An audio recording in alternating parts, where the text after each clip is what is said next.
Israeli হামলায় গাজায় ত্রাণ পাহারায় থাকা 6 ফিলিস্তিনি নিহত। এরপর গাজার উত্তরে এখনো খাবার যায়নি, আরো মৃত্যু 76। এরপর সিরিয়ার উপর সব নিষেধাজ্ঞা তুলল যুক্তরাষ্ট্র।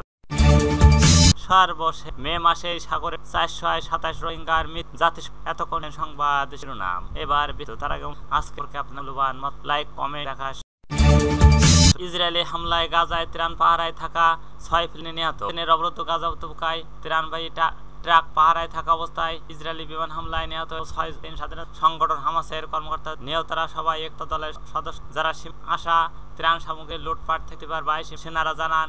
কেরেম ও সালম সীমান্ত গাজায় পৌঁছে 107টি ত্রাণবাহী ট্রাক, যাতে ছিল ময়দা, ঔষধ এবং অন্যান্য। তবে বাস্তব ত্রাণ মানুষের হয়ে আছে। হামাস বলছে ইসরায়েলি অবরোধের যুদ্ধ বিধ্বস্ত গাজায় ত্রাণ সরবরাহ করায় যেখানে বিশাল চ্যালেঞ্জ, সেখানে নিরাপত্তা করা হামলা পরীক্ষায় আরো করে ফিলিস্তিনে ত্রাণ বিতরণ আন্তর্জাতিক চাপের মোমবাত। ইসরায়েল অবরোধ কিছুটা শিথিলের পর 109 ত্রাণবাহী ট্রাক গাজায় লুটপাটের কারণে ত্রাণ ভাবে বিতরণ করা যাচ্ছে। লুটপাট অস্ত্র থাকায় পরিস্থিতি আরো সংকটময় হয়ে।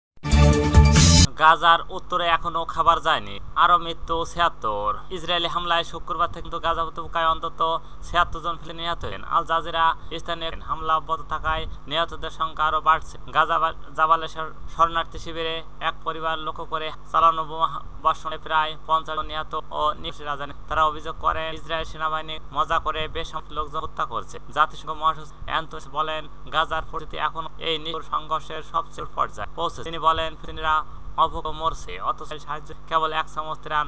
এখন কিন্তু অবরোধ উত্তর গাজার কোনো ত্রাণ পৌঁছায়নি। গাজা স্বাস্থ্য মন্ত্রণালয়ের তথ্য চলমান এখন তো কম 53,822 জন এবং আহত হয়েছেন 1,22,382 জন। তবে গাজার সরকারি মিডিয়া অফিস জানিয়েছে এই সংখ্যা 100-700 ধ্বংসের নিচে এখনো চাপা পড়ে ধারণা করা হচ্ছে। সিরিয়ার উপর সব নিষেধাজ্ঞা তুলল যুক্তরাষ্ট্র। সিরিয়ার দীর্ঘ 14 বছর পর নতুন সরকার গঠনের পর দেশের উপর থেকে সব ধরনের অর্থনীতিজ্ঞা তুলে যুক্তরাষ্ট্র। শুক্রবার এসে ওয়াশিংটন মার্কিন অর্থমন্ত্রী স্কট বলে, সিরিয়াকে এখন শান্তি হতে হবে। আজকে সিদ্ধান্ত আরো ভালো করে।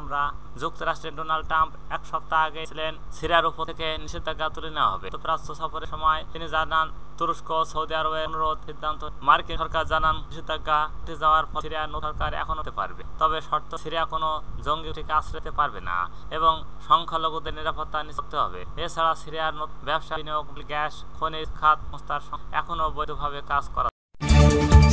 মে মাসে সাগরে ডুবে 427 রোহিঙ্গার মৃত্যু।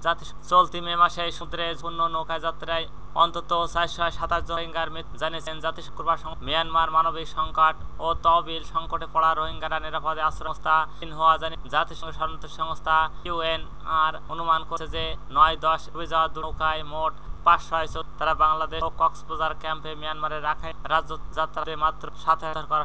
জাতিসংঘের ঘটনা রোহিঙ্গার জন্য 2005 সবচেয়ে ভয়াবহ মানবিক বিপর্যয়। সিআরের আঞ্চলিক হাইকুন বলে, মানবিক সহায়তার তহবিল কমে যাওয়ার রোহিঙ্গা দ্বারা আরো বেশি বাধ্য হচ্ছে। নিরাপদ সম্মান আশায় তারা এখন মরিয়া হয়ে। জাতিসংঘ আশ্রয় দান করে বাংলাদেশ রোহিঙ্গা তারা মিয়ানমারের বাস্তব যুদ্ধের সততায় আন্তর্জাতিক সহায়তা বাড়ানোর আহ্বান জানায়। 2025 আর রোহিঙ্গার জন্য $383 মিলিয়ন সহায়তা, তবে এখন মাত্র পাওয়া গেছে। এদিক জুড়ে বরাদ্দ বাড়ানোর কারণে মানবিক তহবিল সংকট। মার্চ থেকে তহবিল সংকট UNHCR $20 কোটি কার্য জানানো।